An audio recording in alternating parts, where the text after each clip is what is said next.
영상 시작 전 여러분들의 구독과 좋아요는 큰 힘이 됩니다. 안녕하세요. 여러분, 오늘은 한 부부의 이야기를 들려드리려고 합니다.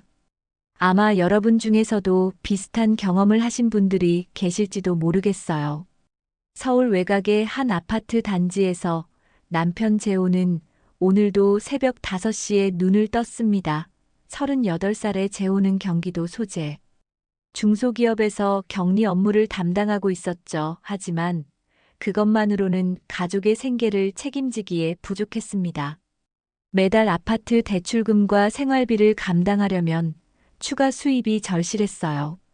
재호는 조용히 침대에서 일어나 세면을 하고 출근 준비를 했습니다. 거실을 지나며 소파에서 자고 있는 4살 딸 서연이를 바라봤죠.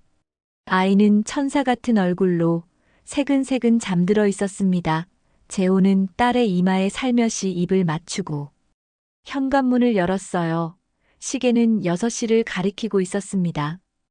회사는 집에서 1시간 거리에 있었습니다. 재호는 아침 7시 30분이면 사무실에 도착했죠. 점심시간에는 동료들과 1,000원짜리 김밥으로 끼니를 때웠고 저녁 6시가 되면 퇴근했습니다. 하지만 재호의 하루는 거기서 끝나지 않았어요. 퇴근 후 재호는 곧장 집 근처 대리운전 사무소로 향했습니다. 저녁 7시부터 새벽 2시까지 대리운전 일을 했죠. 주말도 예외가 아니었습니다. 토요일과 일요일. 저녁에도 핸들을 잡았어요. 한 달에 이틀 정도만 쉴 수 있었습니다. 이런 생활이 3년째 이어지고 있었습니다. 재호는 늘 피곤했지만 참았어요. 가족을 위해서라면 감당할 수 있다고 스스로를 다독였습니다. 아내 은주와 딸 서연이를 생각하면 힘이 났죠. 비록 딸과 함께하는 시간은 부족했지만 주말 낮만큼은 최대한 함께 보내려 노력했습니다. 아내 은주는 33으로 프리랜서 디자이너로 일하고 있었습니다. 집에서 노트북으로 작업하는 경우가 많았죠. 아침에 서연이를 유치원에 데려다주고 낮 동안 일을 하다가 오후 5시쯤 서연이를 데려오는 것이 은주의 일상이었습니다. 재호에 비하면 시간적으로 여유가 있는 편이었어요. 재호는 은주를 믿었습니다. 결혼 5년 동안 큰 문제 없이 살아왔으니까요. 은주는 착실한 아내였고 좋은 엄마였습니다. 살림도 잘했고 시부모님께도 잘했죠. 재호는 자신이 밤낮으로 일하는 동안 은주가 집안일과 육아를 도맡아준다는 사실에 늘 감사했습니다. 주변 사람들도 이 부부를 대견하게 봤습니다. 재호의 부모님은 며느리가 남편 뒷바라지를 잘한다며 흐뭇해했어요. 은주의 부모님 역시 사위가 가정을 위해 열심히 일한다며 기특해했습니다. 비록 넉넉하지는 않았지만 성실하게 사는 모범적인 젊은 부부라는 평가를 받았죠. 하지만 재호는 요즘 들어 뭔가 이상하다는 느낌을 받기 시작했습니다. 석 달 전부터 은주의 모습이 조금씩 달라지고 있었어요. 처음에는 대수롭지 않게 여겼지만 시간이 갈수록 변화가 뚜렷해졌습니다. 은주는 갑자기 외모에 신경을 쓰기 시작했습니다. 출산 후 몇 년간 입지 않았던 짧은 치마를 다시 꺼내 입었어요. 높은 굽의 구두도 신었습니다. 화장도 예전보다 훨씬 진하게 했죠. 20대 때처럼 아이라인을 그었고 립스틱도 선명한 빨간색이었습니다. 어느 날 재호가 퇴근하고 대리운전을 나가기 전 잠깐 집에 들렀을 때였습니다. 은주의 방에서 본 적 없는 명품 가방이 눈에 띄었어요. 재호는 물었습니다.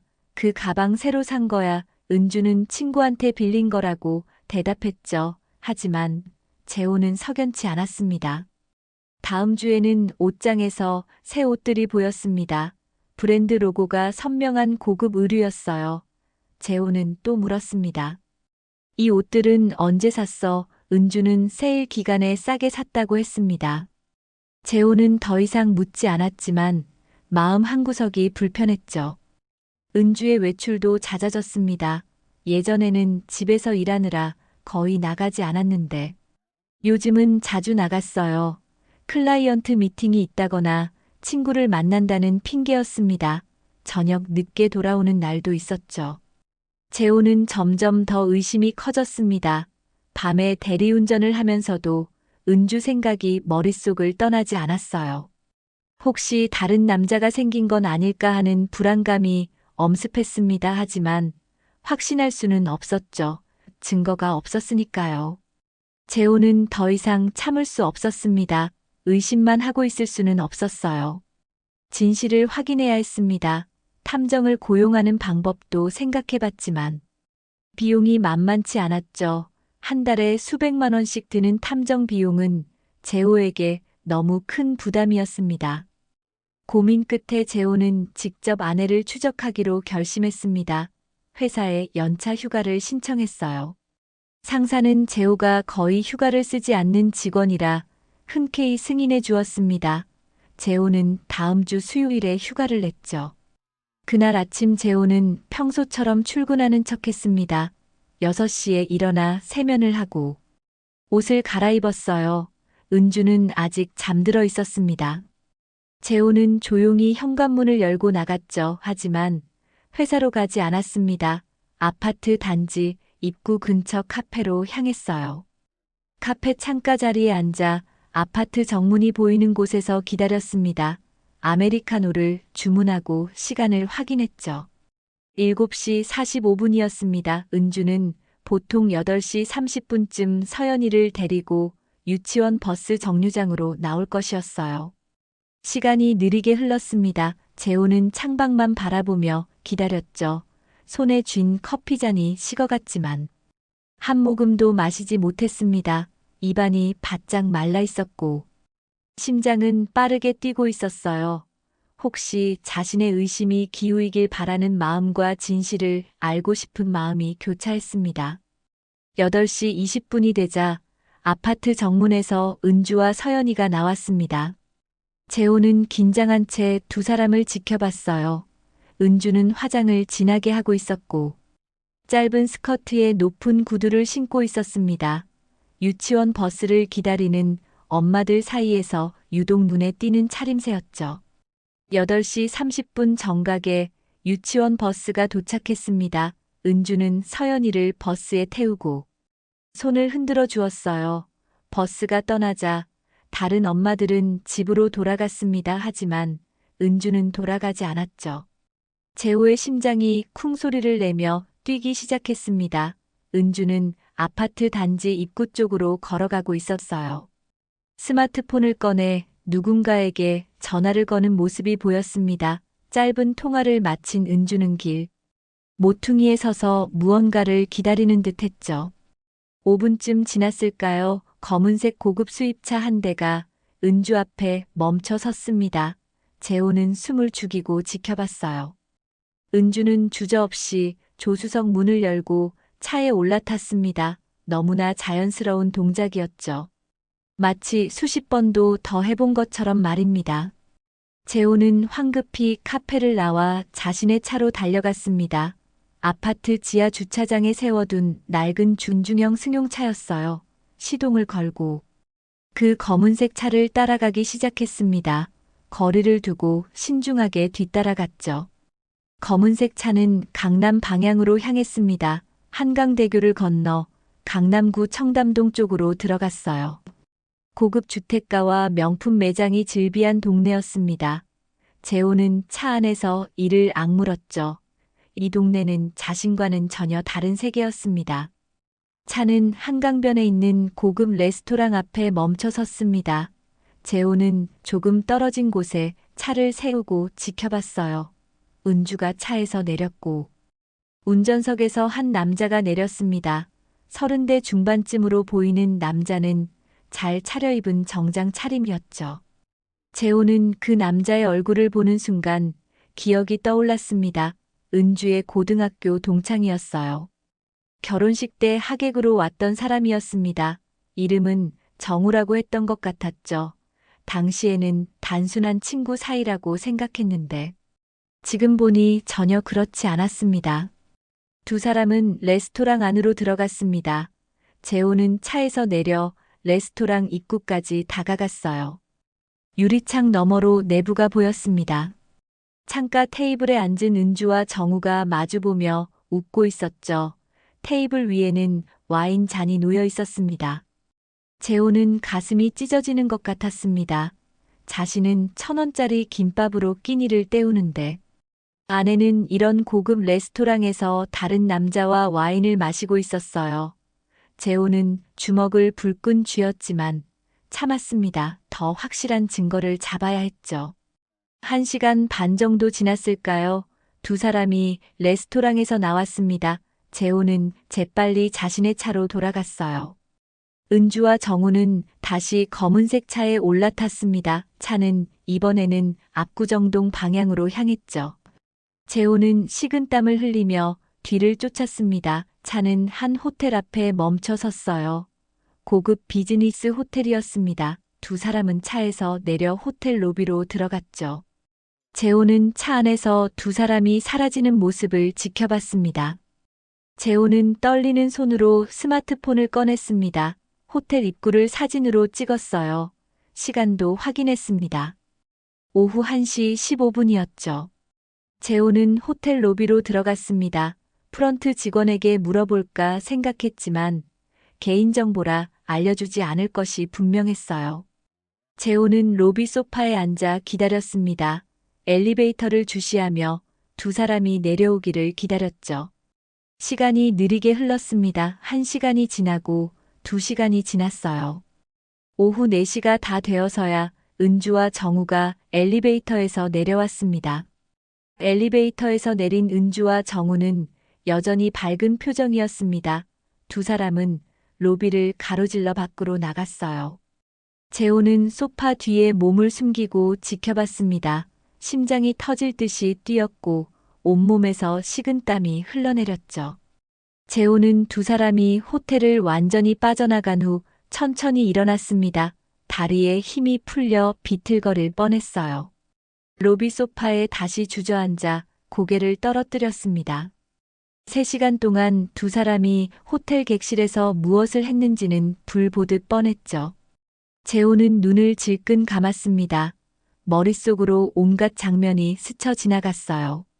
자신이 밤낮으로 일하는 동안 아내는 다른 남자와 이런 식으로 시간을 보내고 있었다는 사실이 믿기지 않았습니다. 가슴이 찢어지는 것 같았고 숨쉬기조차 힘들었죠. 호텔 로비를 나와 주차장으로 향했습니다. 차에 올라타 핸들을 꽉 움켜쥐었어요. 비명을 지르고 싶었지만 참았습니다. 대신 주먹으로 핸들을 내리쳤죠. 1번, 2번, 3번 손등이 빨갛게 부어올랐지만 아픔이 느껴지지 않았습니다. 정신을 차리고 다시 검은색 차를 따라갔습니다. 차는 은주가 사는 아파트 방향으로 향하고 있었어요. 오후 5시가 가까워지고 있었습니다. 서연이를 데려올 시간이 다가오고 있었죠. 아파트 단지 입구 근처에서 검은색 차가 멈춰 섰습니다. 은주가 차에서 내렸어요. 정우는 차 안에서 은주에게 손을 흔들었고 은주는 환하게 웃으며 답했습니다. 마치 연인처럼 자연스러운 모습이었죠. 검은색 차가 떠나고 은주는 유치원 버스 정류장으로 걸어갔습니다. 다른 엄마들과 섞여 서연이를 기다리는 모습이었어요. 재호는 멀리서 그 광경을 지켜봤습니다. 겉으로 보기에 은주는 평범한 엄마였죠. 아무 일도 없었던 것처럼 말입니다. 유치원 버스가 도착하고 서연이가 내렸습니다. 은주는 딸을 안아 올리며 볼에 뽀뽀를 했어요. 서연이는 엄마에게 안겨 행복해 보였습니다. 두 사람은 손을 잡고 아파트 단지 안으로 들어갔죠. 재호는 차 안에서 그 모습을 보며 눈물이 핑 돌았습니다. 저렇게 평온한 얼굴로 돌아올 수 있다는 게 믿기지 않았어요. 몇 시간 전까지 다른 남자와 호텔에 있었던 사람이 지금은 아무렇지 않게 딸을 안고 집으로 들어가고 있었습니다. 재호는 한참을 차 안에 앉아 있었습니다. 집으로 들어갈 용기가 나지 않았어요. 은주의 얼굴을 마주할 자신이 없었습니다. 하지만 언젠가는 들어가야 했죠. 저녁 7시가 되어서야 재호는 천천히 집으로 향했습니다. 현관문을 열고 들어서자 은주가 부엌에서 저녁 준비를 하고 있었습니다. 서연이는 거실에서 장난감을 가지고 놀고 있었어요. 평범한 일상의 모습이었습니다. 은주는 재호를 보며 웃으며 말했죠. 일찍 왔네. 오늘 일찍 끝났어. 재호는 대답 대신 고개만 끄덕였습니다. 목소리를 내면 감정이 터져 나올 것 같았어요. 방으로 들어가 옷을 갈아입었습니다. 거울 속 자신의 얼굴은 창백했고 눈은 충혈되어 있었죠. 저녁 식사 시간이었습니다. 재호는 식탁에 앉았지만 숟가락을 들 수 없었어요. 은주는 평소처럼 밥을 떠주고 반찬을 권했습니다. 서연이는 아빠에게 오늘 유치원에서 있었던 일을 신나게 이야기했죠. 재호는 억지로 웃으며 딸의 이야기를 들었습니다. 식사를 마치고 재호는 대리운전을 나가야 한다고 말했습니다. 은주는 조심해서 다녀오라며 웃었어요. 재호는 현관문을 나서며 뒤돌아봤습니다. 은주는 설거지를 하고 있었고 서연이는 텔레비전을 보고 있었죠. 평화로운 가정의 모습이었지만 재호에게는 모든 것이 거짓으로 보였습니다. 그날 이후 재호는 며칠 동안 지옥 같은 시간을 보냈습니다. 회사에서 일을 하면서도 머릿속은 온통 은주와 정우의 모습뿐이었어요. 동료가 말을 걸어도 제대로 듣지 못했고 서류 작업을 하다가도 멍하니 허공을 바라보곤 했습니다. 대리운전을 할 때도 마찬가지였습니다. 손님을 태우고 운전을 하면서도 정신이 없었어요. 신호등을 놓칠 뻔한 적도 있었고 길을 잘못 들어선 적도 있었죠. 손님이 화를 내며 제대로 운전하라고 소리쳤지만 재호는 정신을 차릴 수가 없었습니다. 재호는 결심했습니다. 더 확실한 증거를 확보해야 한다고 말이죠. 한 번의 목격만으로는 부족했습니다. 법적으로 대응하려면 반복적인 불륜 행위를 입증해야 했어요. 재호는 다시 한번 회사에 휴가를 신청했습니다. 이번에는 금요일에 휴가를 냈습니다. 재호는 같은 방식으로 아침 일찍 집을 나와 카페에서 대기했어요. 8시 30분이 되자 예상대로 은주가 서연이를 유치원 버스에 태웠습니다. 그리고 다시 그 검은색 차가 나타났죠. 재호는 이번에도 뒤를 따라갔습니다. 차는 지난번과 같은 경로로 강남 쪽으로 향했어요. 하지만 이번에는 레스토랑이 아니라 백화점 앞에 멈춰 섰습니다. 두 사람은 함께 백화점 안으로 들어갔죠. 재호는 적당한 거리를 두고 뒤따라 들어갔습니다. 은주와 정우는 명품 매장들을 둘러봤어요. 정우는 은주에게 가방과 지갑을 사주었습니다. 재호가 1년을 모아도 살 수 없는 가격이었죠. 은주는 행복한 표정으로 선물을 받았습니다. 두 사람은 백화점 식당가에서 점심을 먹었습니다. 재호는 멀리서 사진을 찍었어요. 스마트폰 카메라로 두 사람이 함께 식사하는 모습을 담았습니다. 은주가 정우에게 음식을 떠먹여주는 장면도 찍었죠. 재호는 그 모습을 보며 구역질이 날 것 같았습니다. 식사를 마친 두 사람은 다시 차에 올랐습니다. 이번에는 한강 쪽으로 향했어요. 한강공원 주차장에 차를 세웠습니다. 두 사람은 차에서 내려 강변을 따라 걸었죠. 손을 잡고 다정하게 대화하는 모습이었습니다. 재호는 차 안에서 망원 기능으로 사진을 계속 찍었습니다. 두 사람이 벤치에 앉아 서로를 껴안는 장면도 담았어요. 정우가 은주의 어깨에 팔을 두르고 은주는 정우의 가슴에 머리를 기댄 채 있었습니다. 연인들이 흔히 하는 포즈였죠. 1시간쯤 지나 두 사람은 다시 차로 돌아왔습니다. 이번에는 예상치 못한 곳으로 향했어요. 서울 외곽의 한 모텔 밀집 지역이었습니다. 재호의 가슴이 철렁 내려앉았죠. 검은색 차는 한 모텔 주차장으로 들어갔습니다. 재호는 길 건너편에 차를 세웠습니다. 두 사람이 모텔로 들어가는 모습을 지켜봤어요. 정우가 프런트에서 키를 받고 은주와 함께 계단을 올라갔습니다. 재호는 차에서 내려 모텔 건물을 사진으로 찍었죠. 재호는 모텔 입구 근처까지 다가갔습니다. 어느 층으로 올라갔는지 확인하고 싶었어요. 2층 복도까지 올라갔습니다. 복도 끝. 객실에서 희미하게 소리가 들렸죠. 재호는 그쪽으로 천천히 걸어갔습니다. 객실 문 앞에 섰을 때 재호는 온몸이 얼어붙었습니다. 문 틈새로 은주의 신음소리가 새어나오고 있었어요. 정우의 목소리도 들렸습니다. 재호는 그 자리에 서서 주먹을 불끈 쥐었죠. 당장 문을 박차고 들어가고 싶었지만 참았습니다. 재호는 비틀거리며 계단을 내려왔습니다. 모텔 밖으로 나와 차까지 걸어오는 동안 눈물이 쏟아졌어요. 차 안에 앉아 핸들에 이마를 대고 흐느꼈습니다. 5년 동안 믿었던 아내가 저런 짓을 하고 있다는 현실이 받아들여지지 않았죠. 1시간 반쯤 지나 은주와 정우가 모텔에서 나왔습니다. 재호는 눈물을 닦고 다시 뒤를 따라갔어요. 차는 다시 은주의 아파트 쪽으로 향했습니다. 오후 4시 40분이었죠. 유치원 버스가 오기 30분 전이었습니다. 은주는 차에서 내려 서둘러 집으로 들어갔습니다.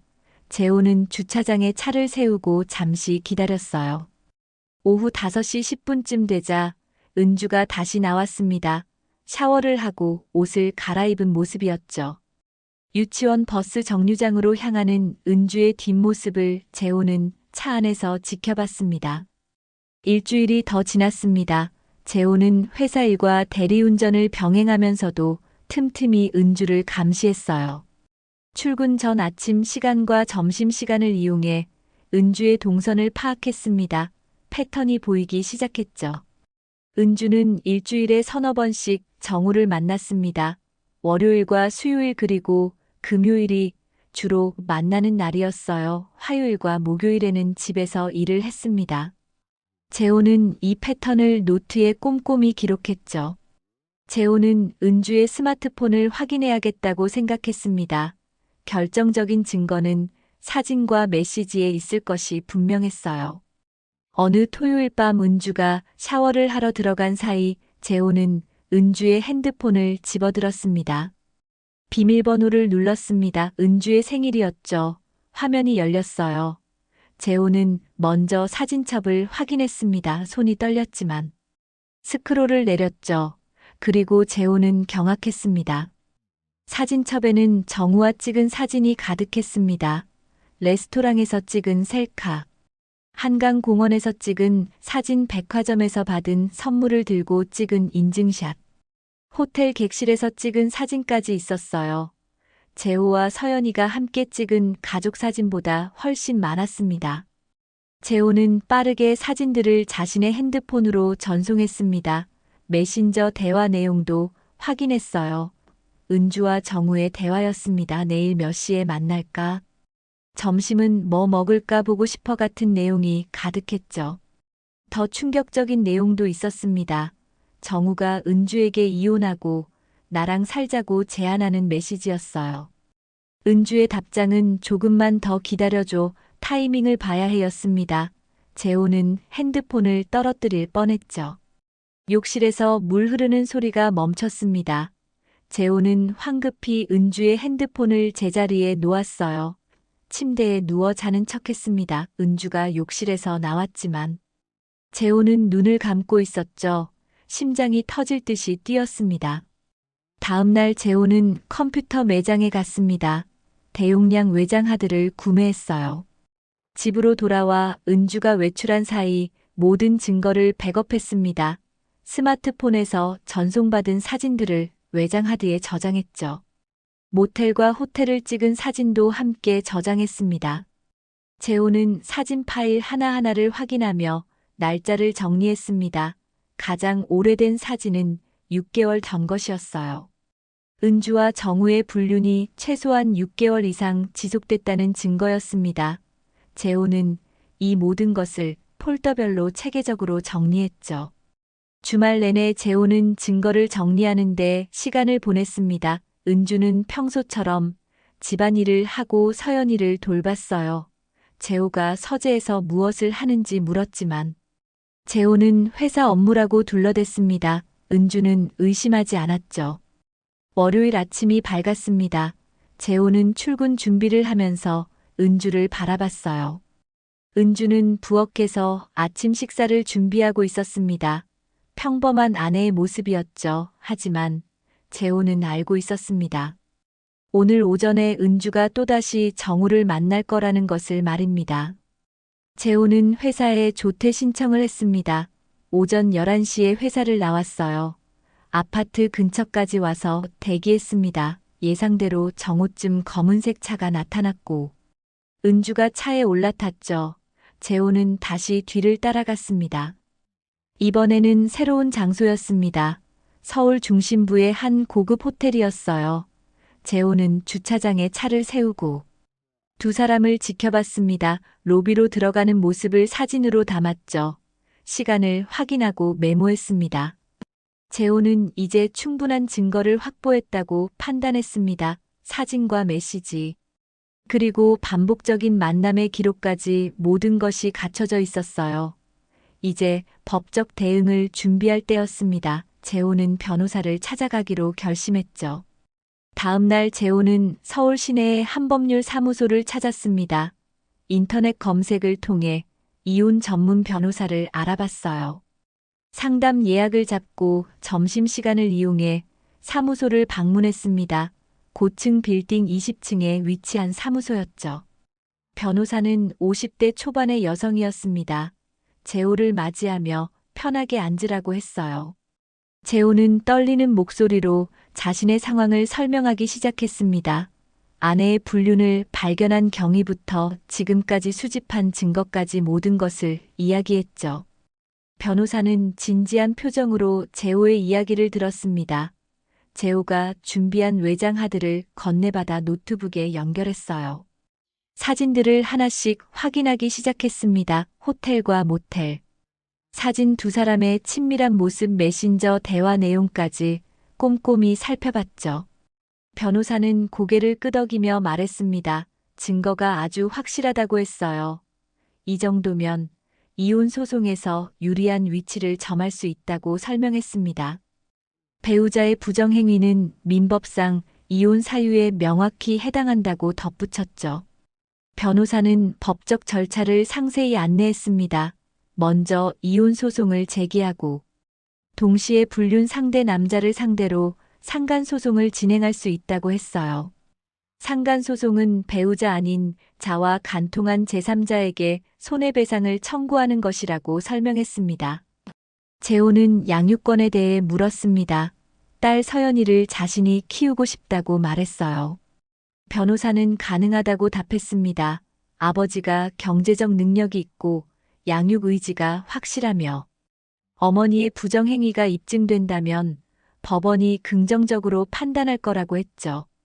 위자료에 대해서도 설명했습니다. 배우자의 부정행위로 인한 정신적 고통에 대한 배상을 청구할 수 있다고 했어요. 금액은 사안의 경중과 경제적 상황을 고려해 법원이 결정한다고 덧붙였습니다. 통상 수천만 원에서 억 단위까지 나온다고 했죠. 재호는 상간소송에 대해서도 자세히 물었습니다. 변호사는 불륜 상대 남자의 재산 상황을 파악해야 한다고 조언했어요. 만약 재력이 있는 사람이라면 상당한 금액의 배상 판결을 받을 수 있다고 설명했습니다. 재호는 정우가 성공한 사업가라고 말했습니다. 고급 수입차를 몰고 다니고 명품을 선물할 정도라고 덧붙였어요. 변호사는 그렇다면 충분한 배상 능력이 있다고 판단했습니다. 최소 수천만 원에서 1억 원 이상도 가능하다고 했죠. 상담을 마치고 재호는 정식으로 소송 대리를 의뢰했습니다. 착수금을 지불하고 계약서에 서명했어요. 변호사는 일주일 내로 소장을 작성해 법원에 제출하겠다고 약속했습니다. 재호는 사무소를 나오며 깊게 숨을 들이쉬었죠. 그날 저녁 재호는 집에 일찍 들어갔습니다. 대리운전을 쉬고 가족과 함께 시간을 보내기로 했어요. 서연이와 놀아주고 저녁 식사도 함께 했습니다. 은주는 재호가 일찍 온 것을 기뻐하는 듯 보였죠. 하지만 재호는 이 평화가 곧 깨질 거라는 것을 알고 있었습니다. 며칠 후면 법원에서 소장이 접수되고 은주에게 통지가 갈 것이었어요. 그때부터는 돌이킬 수 없는 법적 전쟁이 시작될 터였습니다. 서연이를 재운 후 재호는 딸의 얼굴을 한참 바라봤습니다. 4살밖에 안 된 아이가 앞으로 겪게 될 일들을 생각하니 가슴이 아팠어요. 하지만 이것이 최선의 선택이라고 스스로를 다독였습니다. 거짓으로 가득한 가정보다는 진실된 새 출발이 나을 거라고 믿었죠. 일주일 후 변호사에게서 연락이 왔습니다. 소장이 법원에 접수됐다는 소식이었어요. 이혼 청구 소송과 상간자, 손해배상 청구 소송 2건이 동시에 제기됐습니다. 며칠 내로 은주와 정우에게 법원 통지가 발송될 것이라고 했죠. 재호는 그날 밤 잠을 이룰 수 없었습니다. 내일이면 은주가 법원 통지를 받을 것이었어요. 어떤 반응을 보일지 예상할 수 없었습니다. 재호는 침대에 누워 천장을 바라보며 다가올 폭풍을 생각했죠. 이틀 후 금요일 오후였습니다. 재호가 회사에서 일하고 있을 때 은주에게서 전화가 왔어요. 목소리가 떨리고 있었습니다. 당장 집에 와야 한다며 다급하게 말했죠. 재호는 무슨 일이냐고 물었지만 은주는 그냥 빨리 오라고만 했습니다. 재호는 상사에게 급한 일이 생겼다며 조퇴를 신청했습니다. 1시간 만에 집에 도착했어요. 현관문을 열고 들어서자 은주가 거실 소파에 앉아 있었습니다. 손에는 법원 통지서를 쥐고 있었죠. 얼굴은 창백했고 눈은 붉게 충혈되어 있었습니다. 은주는 떨리는 목소리로 물었습니다. 이게 대체 무슨 짓이냐고 말이죠. 재호는 침착하게 대답했습니다. 보면 알 수 있지 않냐고 했어요. 은주는 소리를 질렀습니다. 이혼 소송이라니 미쳤냐며 화를 냈죠. 재호는 조용히 자신의 가방에서 서류 봉투를 꺼냈습니다.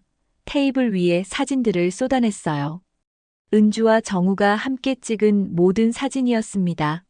레스토랑, 호텔, 한강공원, 백화점에서 찍은 사진들이 테이블을 가득 메웠죠. 은주의 얼굴이 하얗게 질렸습니다. 입술이 파르르 떨렸어요. 변명할 말을 찾지 못하고 입만 벙긋거렸습니다. 재호는 냉정한 목소리로 말했죠. 6개월 동안 정우와 만난 모든 기록이 여기 있다고 했습니다. 재호는 메신저 대화 내용을 프린트한 서류도 내밀었습니다.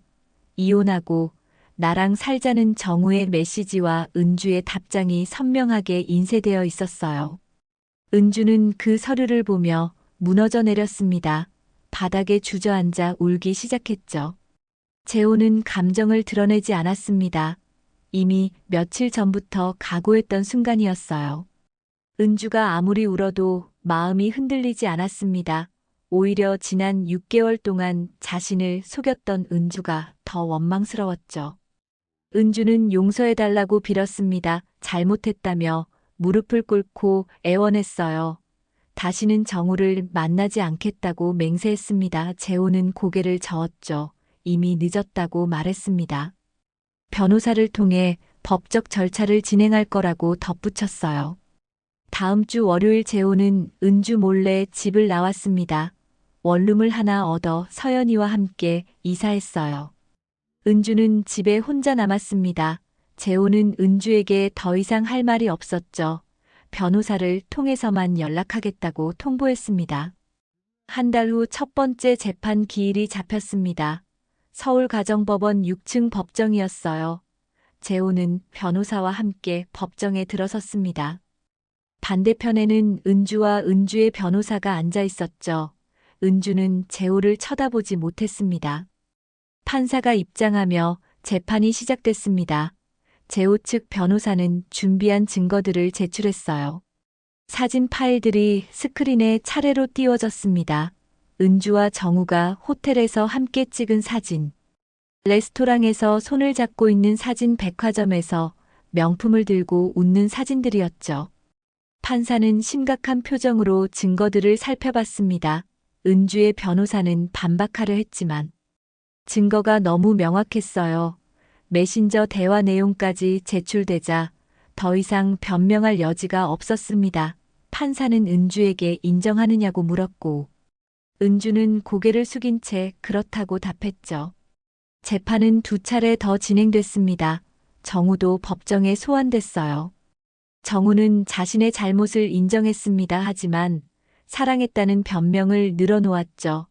재호는 그 말을 듣고 비웃었습니다. 사랑이라는 이름으로 남의 가정을 파괴했다는 게 말이 되느냐고 속으로 생각했어요. 석 달 후 최종 판결이 내려졌습니다. 판사는 은주의 부정행위를 명백히 인정했어요. 혼인 관계를 파탄에 이르게 한 중대한 귀책 사유라고 판시했습니다. 따라서 이혼을 허가한다고 선고했죠. 양육권은 재호에게 전적으로 부여됐습니다. 은주의 부정행위와 재호의 양육 의지를 고려한 판단이었어요. 은주는 면접교 석권만 인정받았습니다. 한 달에 2번 서연이를 만날 수 있었죠. 위자료는 5천만 원으로 결정됐습니다. 은주가 재호에게 지급해야 할 금액이었어요. 재호가 겪은 정신적 고통에 대한 배상이라고 판사는 설명했습니다. 소송 비용도 은주가 부담하게 됐죠. 정우에 대한 상간소송 판결은 더욱 무거웠습니다. 8천만 원의 손해배상 판결이 내려졌어요. 타인의 가정을 파탄낸 불법행위라는 게 법원의 판단이었습니다. 정우는 법정에서 고개를 떨궜죠. 판결이 확정된 후 여러 사람의 삶이 급격하게 변했습니다. 먼저 정우의 인생이 무너지기 시작했어요. 8천만 원의 배상금은 그에게도 적지 않은 금액이었습니다. 게다가 소문이 퍼지면서 사업에도 타격을 입었죠. 정우가 운영하던 무역회사의 거래처들이 하나둘 계약을 끊기 시작했습니다. 불륜 스캔들이 알려지면서 이미지가 추락했기 때문이었어요. 회사 직원들도 사장을 보는 눈빛이 달라졌습니다. 결국 정우는 회사 규모를 절반으로 줄여야 했죠. 은주의 상황은 더욱 비참했습니다. 이혼 후 은주는 작은 원룸으로 이사했어요. 5천만 원의 위자료를 갚기 위해 부모님께 돈을 빌려야 했습니다. 은주의 부모님은 딸의 잘못에 분노했지만 결국 집을 담보로 대출을 받아 돈을 마련해 주었죠. 프리랜서 일을 계속하려 했지만 쉽지 않았습니다. 불륜 이혼 사실이 업계에 알려지면서 의뢰가 끊겼어요. 클라이언트들은 은주와의 계약을 갱신하지 않았습니다. 결국 은주는 편의점 아르바이트로 생계를 이어가야 했죠. 은주는 정우에게 연락했습니다. 예전에 약속했던 대로 함께 살자고 말했어요. 하지만 정우는 거절했습니다. 지금은 어려운 시기라며 시간이 필요하다고 했죠. 은주는 그 말을 듣고 무너졌습니다. 자신이 모든 것을 잃었다는 사실을 깨달았어요. 한 달에 2번 은주는 서연이를 만날 수 있었습니다. 재호가 지정한 장소에서 2시간 동안만 면회가 허용됐어요. 첫 번째 만남 날 은주는 서연이를 꼭 껴안고 울었습니다. 서연이는 엄마가 왜 우는지 이해하지 못했죠. 서연이는 은주에게 물었습니다. 엄마는 왜 우리랑 안 살아? 은주는 대답할 수 없었어요. 그저 미안하다는 말만 반복했습니다. 2시간이 빠르게 지나가고 재호가 서연이를 데리러 왔죠. 은주는 딸이 떠나는 모습을 보며 또다시 눈물을 흘렸습니다. 재호는 원룸에서 서연이와 새로운 생활을 시작했습니다. 아침마다 일찍 일어나 딸의 아침 식사를 준비했어요. 유치원 도시락도 직접 쌌습니다. 서툴렀지만 점점 나아졌죠. 퇴근 후에는 대리운전 대신 서연이와 시간을 보냈습니다. 경제적으로는 여전히 빠듯했습니다. 하지만 재호는 대리운전 횟수를 줄였어요. 주말에만 일하기로 했습니다. 평일 저녁에는 서연이와 함께 있어주고 싶었죠. 위자료와 배상금으로 받은 돈은 서연이의 교육비를 위해 저축했습니다. 회사 동료들은 재호의 사정을 알게 된 후 많이 도와주었습니다. 육아 때문에 조퇴할 때도 이해해 주었고 업무를 분담해 주기도 했어요. 재호는 그런 동료들에게 감사했습니다. 혼자서는 감당하기 힘들었을 거라고 생각했죠. 서연이는 처음에는 힘들어했습니다. 엄마가 그리웠고 이전의 생활이 그리웠어요. 하지만 시간이 지나면서 적응하기 시작했습니다. 아빠와 함께하는 시간이 늘어나면서 오히려 더 행복해 보였죠. 어느 일요일 오후였습니다. 재호는 서연이와 함께 놀이터에 갔어요. 서연이는 그네를 타며 즐거워했습니다. 재호는 딸을 밀어주며 생각했죠. 비록 힘든 과정이었지만 올바른 선택을 했다고 말입니다. 해가 저물 무렵 재호와 서연이는 손을 잡고 집으로 걸어갔습니다. 서연이는 아빠 손을 꼭 잡고 신나게 이야기했어요. 오늘 놀이터에서 있었던 일을 말했습니다. 재호는 딸의 이야기를 들으며 미소 지었죠. 원룸 앞에 도착했을 때 재호는 서연이를 안아 올렸습니다. 딸의 눈을 바라보며 말했어요. 앞으로는 아빠가 너를 지켜줄게. 서연이는 고개를 끄덕이며 웃었습니다. 재호는 딸을 꼭 안고 집 안으로 들어갔죠. 저녁을 먹으며 재호는 생각했습니다. 지난 1년이 악몽 같았지만 이제는 새로운 시작이라고 말이죠. 은주에 대한 원망도 점차 사라지고 있었습니다. 다만 서연이가 상처받지 않기를 바랄 뿐이었어요. 밤이 되어 서연이를 재운 후 재호는 창밖을 바라봤습니다. 작은 원룸이지만 이곳이 이제는 진짜 집처럼 느껴졌어요. 거짓 없는 공간이었습니다. 재호는 내일을 위해 일찍 잠자리에 들었죠. 한때 평범해 보였던 가정은 불륜으로 인해 완전히 무너졌습니다. 은주는 모든 것을 잃었고 정우는 대가를 치렀어요. 하지만 재호는 딸과 함께 새로운 삶을 시작했습니다. 쉽지 않은 길이었지만 진실을 선택한 것을 후회하지 않았죠. 재호와 서연이의 내일은 비록 험난하겠지만 함께라면 이겨낼 수 있을 것이었습니다.